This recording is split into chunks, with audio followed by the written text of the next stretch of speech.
Mid আইল্যান্ডের পাশ থেকে নিয়ে ইট ছুঁড়ে মারছে। আমি তাকে জিজ্ঞেস করলাম পিছনে হাত দিয়ে ধরে যে ভাই আপনি ইট মারছেন কেন, এখানে তো আলোচনা চলছে, আপনাদের প্রতিনিধি দল যাবে স্মারকলিপি দিতে। এইটা বলার সাথে সাথে মৌমাছির চাকের মতো আমাকে এসে অ্যাটাক করা শুরু করলো তারা।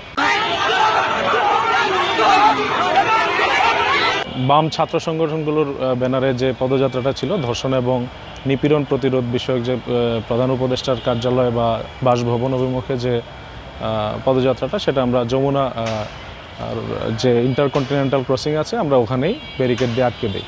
তো এখানে আমাদের ডিসি রমনা স্যার তাদের সাথে আলোচনা করছিলেন, আমরা তাদের স্মারকলিপি পৌঁছে দিব।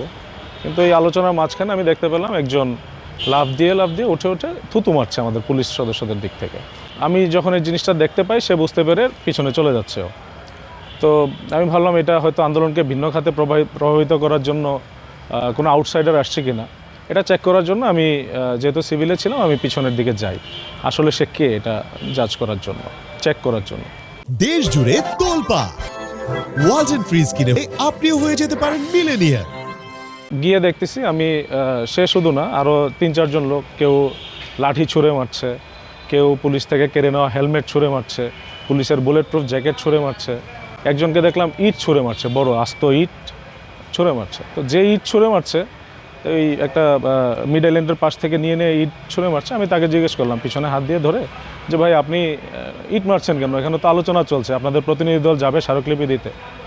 এইটা বলার সাথে সাথে মৌমাছির চাকের মতো আমাকে এসে অ্যাটাক করা শুরু করলো তারা। আমি জানি না তাদের এটা প্ল্যান ছিল কিনা বা টার্গেটেড কিনা। সাথে সাথে আমাকে আপনি দেখবেন অনেকগুলো ভিডিওই আছে, আমাকে সাদা ড্রেস পরা একজন ভদ্রমহিলা মেয়ে, উনি আমাকে অ্যাটাক করেছে।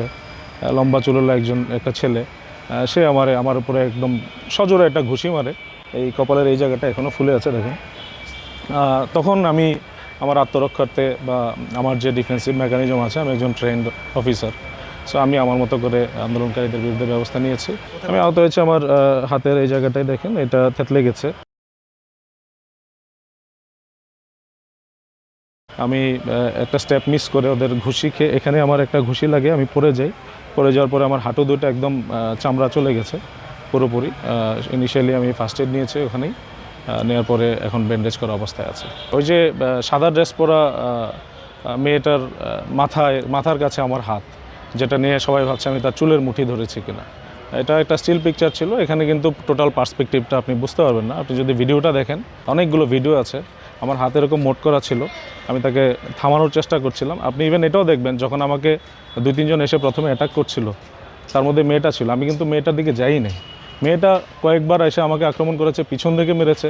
আমি ওই সময় ধস্তাধস্তির এক পর্যায়ে আমি ছেলে বা মেয়ে ওইভাবে জাজ করার মতো সুযোগ পাইনি, বাট আমি একটু শিওর ছিলাম আমি কোনো মেয়ের গায়ে হাত তুলব না, এবং আমি হাত তুলিনি।